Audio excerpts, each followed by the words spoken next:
आज का टॉपिक है हमारा संत काव्य, जो हम करने चाह रहे हैं बहुत ही अच्छी बुक घटना चक्र से। यह टॉपिक हमारे सभी exams TGT, PGT, GIC, LT grade, NVS, KVS, DSSB, NET, JRF आदि हिंदी के सभी एग्ज़ाम्स में आता है।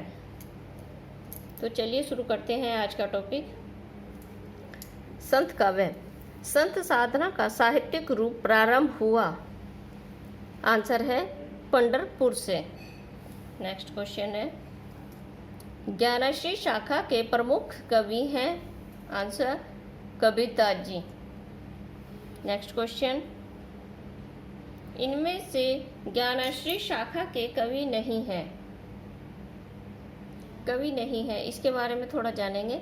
भक्ति काल को दो शाखाओं में विभाजित किया गया है, निर्गुण शाखा तथा सगुण शाखा। निर्गुण शाखा की ज्ञानाश्री और प्रेमाश्री तथा सगुण शाखा की रामाश्री और कृष्णाश्री दो दो उप शाखाएं हैं। ज्ञानाश्री शाखा के प्रमुख कवि कबीरदास जी हैं। इस शाखा के अन्य प्रसिद्ध कवियों में नानक, संत रैदास, दादू दयाल, मलुकदास, धर्मदास तथा सुंदरदास हैं।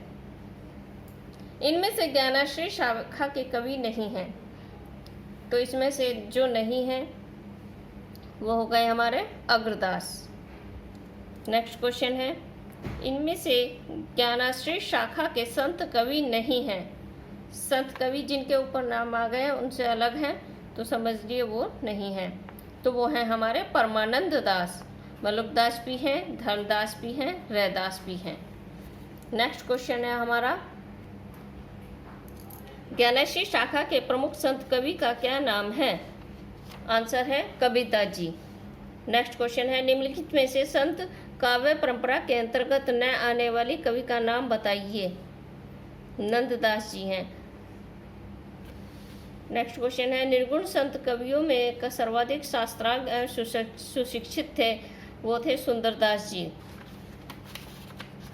जो सबसे सुशिक्षित भी थे और सर्वाधिक शास्त्रार्थ भी थे। निर्गुण संत कवियों में सर्वाधिक शास्त्र सुशिक्षित सुंदरदास थे। कहते हैं कि अपने नाम के अनुरूप अत्यंत सुंदर थे। सुशिक्षित होने के कारण उनकी कविता कलात्मकता से युक्त और भाषा परिमार्जित है। निर्गुण संतों ने गेय पद और दोहे ही लिखे हैं। सुंदरदास ने कवित्व और सवैये भी रचे हैं। उनकी काव्य भाषा में अलंकारों का खूब प्रयोग है। उनका सर्वाधिक प्रसिद्ध ग्रंथ है सुंदर विलास है। रज्जब, धर्मदास एवं दादू दयाल निर्गुण संत कवि हैं। नेक्स्ट क्वेश्चन है हमारा, निम्नलिखित संत कवियों में से कौन संत कवि पढ़ा लिखा था। बाकी तो सब अनपढ़ थे। दादू दयाल भी अनपढ़ थे, रैदास भी, कबीर भी, और सबसे ज़्यादा पढ़े लिखे थे हमारे संत सुंदरदास। नेक्स्ट क्वेश्चन है, कौन सा कवि संत कवि नहीं है। संत कवि नहीं है, वो है तुलसीदास जी। संत कवि थे, कबीरदास जी भी थे, गुरु नानक जी भी थे, रैदास भी थे। जबकि तुलसीदास भक्ति काल की राम भक्ति धारा के प्रमुख कवि रहे हैं। नेक्स्ट क्वेश्चन है हमारा, हरडे वाणी ओम अंग वधु किसकी वाणी के संकलन है। ये है, आंसर है इसका दादू दयाल। कबीरदास का संबंध किस काव्य धारा से है। कबीरदास जी का संबंध ज्ञानमार्गी ये निर्गुण भक्ति धारा से है। नेक्स्ट क्वेश्चन है हमारा, निर्गुण ज्ञानाश्री शाखा का दूसरा नाम बताइए। संत साहित्य। आंसर है संत साहित्य। नेक्स्ट क्वेश्चन है हमारा, नेक्स्ट क्वेश्चन, कबीरदास किस काव्य धारा का प्रतिनिधित्व करते हैं। कबीरदास जी संत काव्य धारा का प्रतिनिधित्व करते हैं। नेक्स्ट क्वेश्चन है, ज्ञानमार्ग की शाखा के कवियों को किस नाम से पुकारा जाता है। ज्ञानमार्ग की शाखा के कवियों को संत कवि के नाम से पुकारा जाता है। संत काव्य नाम किसने दिया।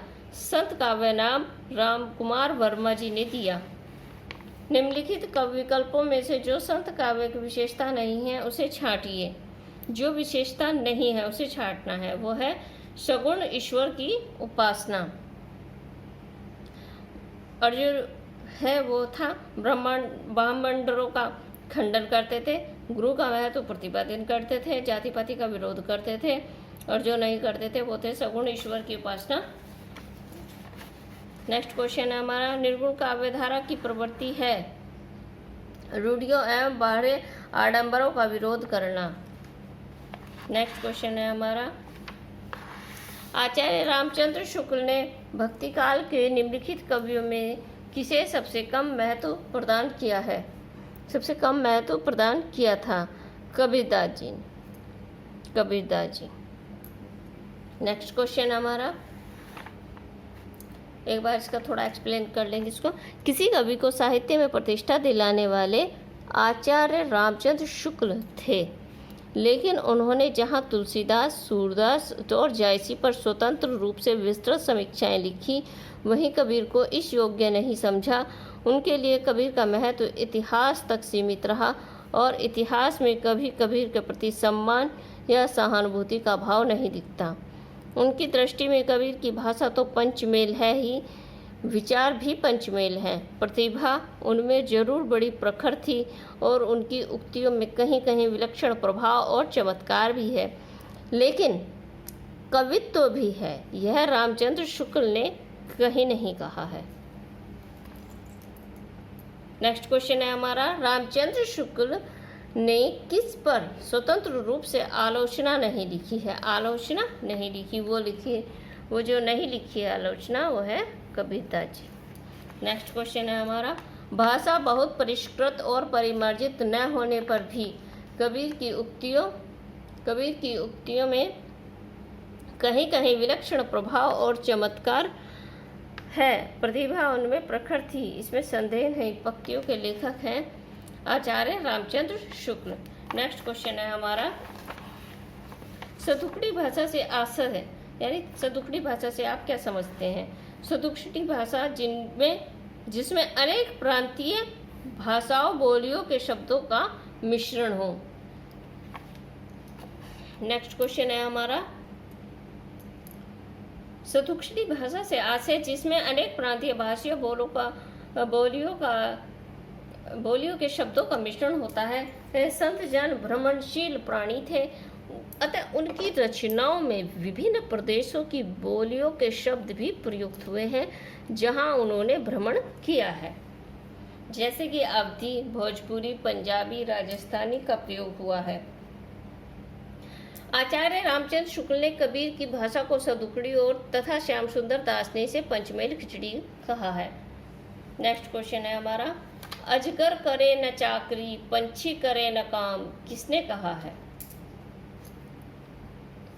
अजगर करे न चाकरी, पंछी करे न काम, ये कहा था मलुकदास जी ने। नेक्स्ट क्वेश्चन है हमारा, अजगर करे न चाकरी, पंछी करे न काम पंक्ति किसके द्वारा रचित है? मलुकदास जी द्वारा रचित है ये। नेक्स्ट क्वेश्चन, रजब अली खां के गुरु कौन थे? दादू दयाल सिंह थे। कबीरदास जी के गुरु कौन थे? कबीरदास जी के गुरु रामानंद जी थे। कबीर के गुरु का नाम बताइए। कबीर के गुरु का नाम रामानंद जी था। नेक्स्ट क्वेश्चन है, कबीर वाणी के डिक्टेटर थे, यह अभिमत किस आलोचक का है? आंसर है इसका डॉक्टर हजारी प्रसाद द्विवेदी। हजारी प्रसाद द्विवेदी कबीर वाणी के डिक्टेटर थे, यह अभिमत डॉक्टर हजारी प्रसाद द्विवेदी का है। कबीर साहस पूर्वक जन बोली के शब्दों का प्रयोग अपनी कविता में करते हैं। बोली के ठेठ शब्दों के प्रयोग के कारण ही कबीर को वाणी का डिक्टेटर कहा जाता है। नेक्स्ट क्वेश्चन है, कबीर वाणी के डिक्टेटर थे, यह कथन किस आलोचक का है? यह कथन था हजारी प्रसाद द्विवेदी का। नेक्स्ट क्वेश्चन देखेंगे, कबीर वाणी के डिक्टेटर किसने कहा है? ये क्वेश्चन बार बार रिपीट होता है, सभी एग्जाम्स में आता है, डाइट में, यूके पीजीटी में, टीजीटी में बार बार आता है। इसको आप अच्छे से देख लीजिए, इसीलिए ये बार बार सभी परीक्षाओं में रिपीट हो रहा है। और देखिए यहाँ कितनी बार इसको रिपीट किया गया है। आचार्य हजारी प्रसाद द्विवेदी ने वाणी का डिक्टेटर किसे कहा है? आंसर है इसका कबीरदास जी को। घुमा फिरा के क्वेश्चन दिया गया है। नेक्स्ट क्वेश्चन है हमारा, कबीर ने जिस प्रकार एक निराकार ईश्वर के प्रति भारतीय वेदांत का पल्ला पकड़ा, उसी प्रकार उस निराकार ईश्वर की भक्ति के लिए सूफियों का प्रेरित्व लिया और अपना निर्गुण धूमधाम से निकाला। यह कथन किसका है? यह कथन है आचार्य रामचंद्र शुक्ल जी का। नेक्स्ट क्वेश्चन है हमारा, तुम्ह जीनी जानो गीत है, यहू निज ब्रह्मा विचार किसने कहा है? कबीरदास जी ने कहा है। कबीरदास जी ने कहा है तुम्ह जीनी जानो गीत है, यहू निज ब्रह्म विचार। कबीरदास जी का है ये। नेक्स्ट क्वेश्चन है, मसी कागज छुओ नहीं, कलम गहो नहीं हाथ, ये किसके विषय में कहा गया है? ये कहा गया है कबीरदास जी के विषय में। नेक्स्ट क्वेश्चन है, इसके बारे में थोड़े महत्वपूर्ण तथ्य और भी दिए हुए हैं, देख लीजिए। अक्षर ब्रह्मा के परम साधक कबीरदास जी सामान्य अक्षर ज्ञान से रहित थे। उन्होंने स्पष्ट बड़े शब्दों में कहा है मसी कागज छुओ नहीं, कलम गहो नहीं हाथ। अतः यह बात निर्विवाद है कि उन्होंने स्वतः किसी ग्रंथ को लिपिबद्ध नहीं किया है। अन्य महत्वपूर्ण तथ्य हैं इसके। कबीरदास जी की कुछ उक्तियों को इस प्रकार है, तुम जिनी जानो गीत है, यहू निज ब्रह्म विचार। नेक्स्ट है, मैं कहता हूँ आँखें देखी, तू कहता कागज की देखी। और भी फेमस पंक्तियाँ इनकी, दुल्हन गाहू मंगलाचार।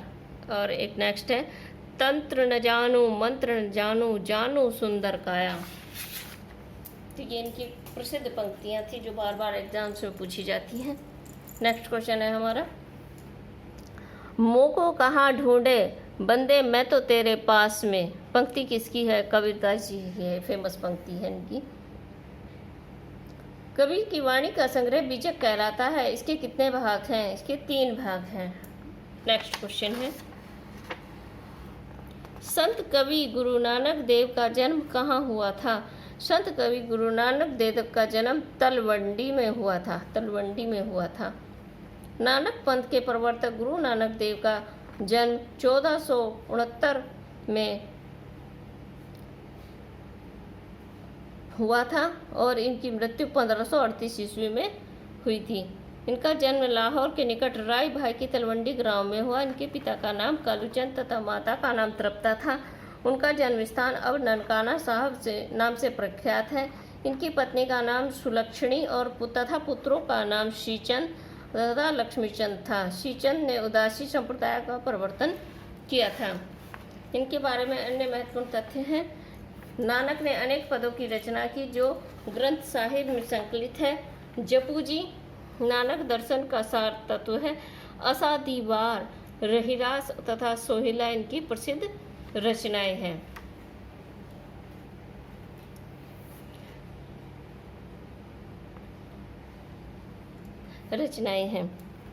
तो आज का वीडियो यहीं समाप्त करते हैं। मेरी आने वाली वीडियो को जानने के लिए प्लीज़ मेरे चैनल को सब्सक्राइब कीजिए और लाइक और शेयर कीजिए। अगर आपको मेरी ऐसी वीडियो और भी चाहिए तो प्लीज़ मेरे चैनल को शेयर कीजिए और सब्सक्राइब कीजिए। तब तक के लिए आपसे विराम।